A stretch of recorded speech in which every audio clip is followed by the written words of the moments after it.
Well, I think one thing that separates my guitars from more traditional instruments is that they, in general, follow a certain theme, whether it is a historical, cultural theme, or a conceptual theme of how, for instance, with my birdfish model, how a guitar can change its tonal voice by changing applications on the instrument.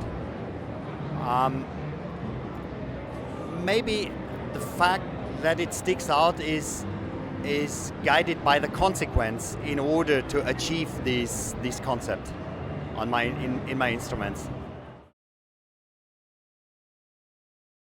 Well, that changed through the years. When I started with the guitars, it was quite important for me that that I could get along with the capability of guitar making, and then it was overtaken by a period when I really digged into concepts.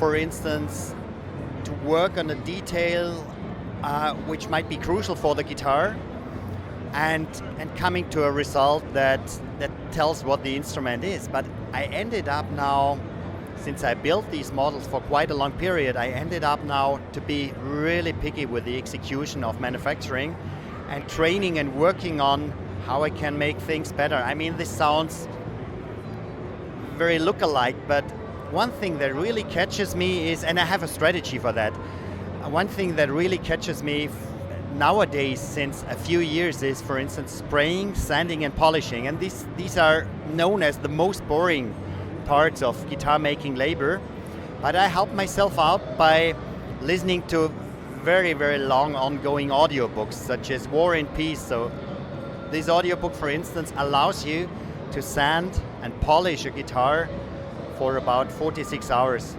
And this gives me the freedom to, so to say, to justify wasting time for just sanding and polishing on a detail which at the end might have got more attention than somebody would recognize.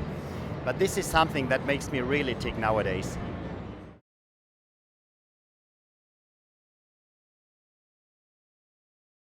Well, one thing that I discovered in the last years is to understand the tone of a guitar much closer than I did in the younger age. So and this gives me the ability to improve the voice of my instrument. So I compare a guitar quite close to the human voice with all the vowels and consonants that an instrument can do. So this is something where I made some improvements by doing some minor changes in the construction or in the selection of the wood. This could be one aspect. The other aspect, I pointed it out yet, is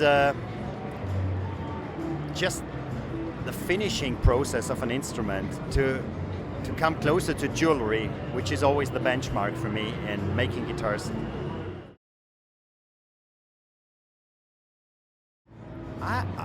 I think that the most hurdle for especially a young luthier is to understand what you're doing when you build guitars.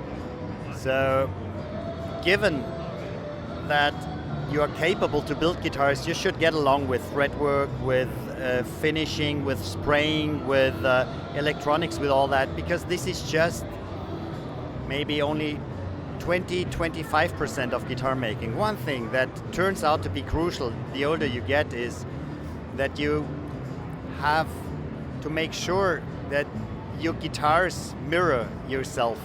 Your guitars reflect your personality and your inside river, so to say. I think this is very crucial, and it ends up in the question, so this could be a good guideline, it ends up in the question, you have to find out what not to do.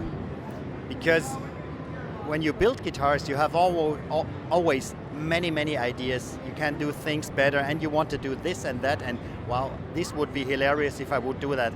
And the secret is find out what not to do, and then your work will reflect you.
you.